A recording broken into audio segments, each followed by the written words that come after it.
I promise you that this job is worthy of being your life's work.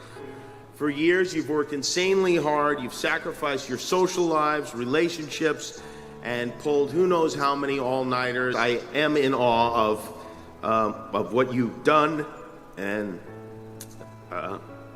well, you've dedicated yourselves to helping others and to making their lives better and healthier and longer, and sometimes saving them altogether. Some people, of course, you won't be able to save, but every day you will be actively and specifically making this world a better place. And that's something a lot of people talk about, but you won't need to talk about it because you do it, and you'll be doing it, and you have my respect, my admiration, and my gratitude for that. Medical care is something that we take for granted, but when my son was born with a life-threatening condition, a congenital heart defect, I saw that what you're doing is miraculous. And I thank Dr. Starnes again for all he did for our family.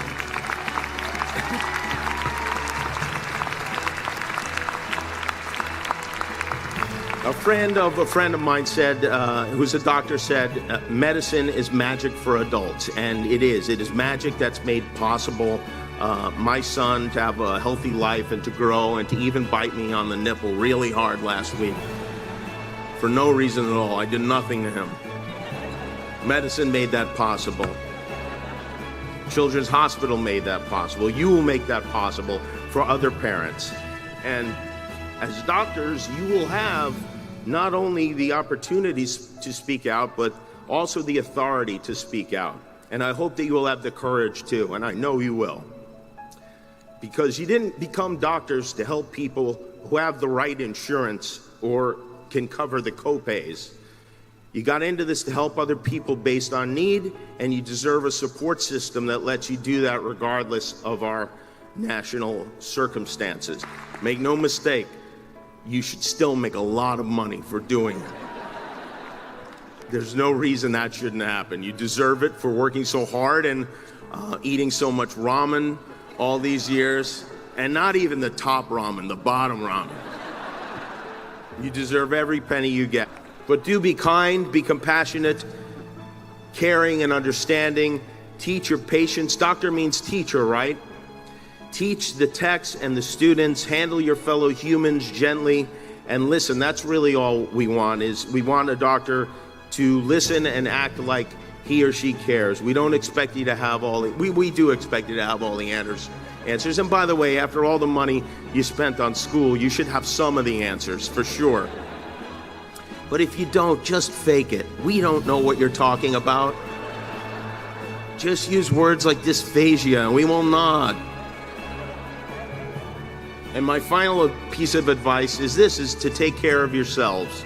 You're going to be saddled with a lot of stress, taking care of others. People depend on you for their well-being and their lives. You'll be dealing with frightened, sometimes angry patients. The life you've chosen is consequential. You've been given the privilege of seeing people who were a few moments ago complete strangers, undressed and sharing secrets they've never shared with anyone else. And sometimes you have to give them terrible news.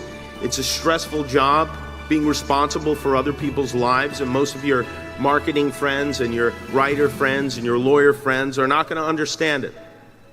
So lean on each other, because all of you will, in the next 3 to 7 years, have a hard time. It will be hard. Doctors need doctors too.